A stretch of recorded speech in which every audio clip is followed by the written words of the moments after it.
All right, so lying hamstring curls, few things to go over here, all right? This one isn't as simple as the seated hamstring curl that puts us into a really good position. With this one, we really want to make sure that we're considerate of a few things, but we'll start with the basic stuff that we've already gone over multiple times. It's still applicable here. We want this input pad as far up as we can get it, okay? So we got this input pad up all the way for Riley. From there, we want to make sure the knees are lined up again with the point of axis, right, as always. And then from there, the things we want to take into consideration before we even start doing this is we have a strong point of contact right here with the pad, okay? Or we can even say about where the knees are with the pad. We want to make sure that those thighs are locked in there. And then from there, we want to make sure that we're locked in from the chest. So for me, I actually try to make a note to drive my forehead into the pad is usually what I'm thinking, right? And the way that I make sure I do that is by tightening up on those abs a little bit, crunching down on those abs, just like that. You see how we got a little bit more flex there? That's exactly what we want. We want to be flexed to the point where we get our chest into that pad, and now our knees are locked into that pad, so we have those 2 points that we're really trying to lock in.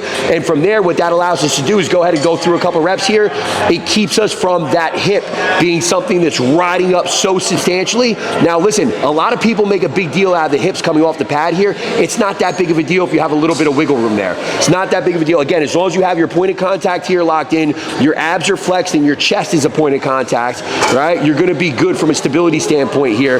Now, the other thing that I try to get people to do is actually use this to your advantage. Pull back on that, right? Lock your chest into the pad, pull back on those handles, and again, you're gonna put yourself in a better position, just generate more tension at the hamstring here. Now, again, one of the biggest considerations here, okay? 9 times out of 10 when you see somebody doing this machine, all they're trying to do is take this pad up to the ass. Go ahead.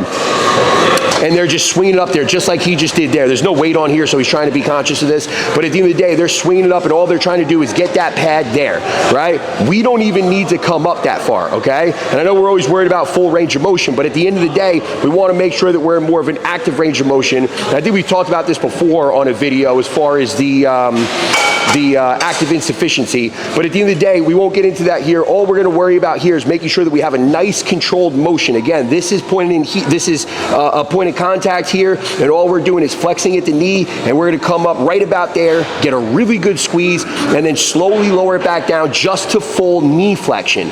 Some of these machines will come so far down, and people are going above their range of motion, right? Or they're hyperextending out of their range of motion, and that's where that lower back starts to come in. You can see it there. If you watch the lower back, go ahead, come down, and now come back into a starting point, and now we're starting to get more momentum out of that back going in and out, right? We want to stay in a position where we're just extending at the knee, right? Now my hamstring's fully lengthened, and we can flex through, boom, squeeze at the top there, and slowly lower it down.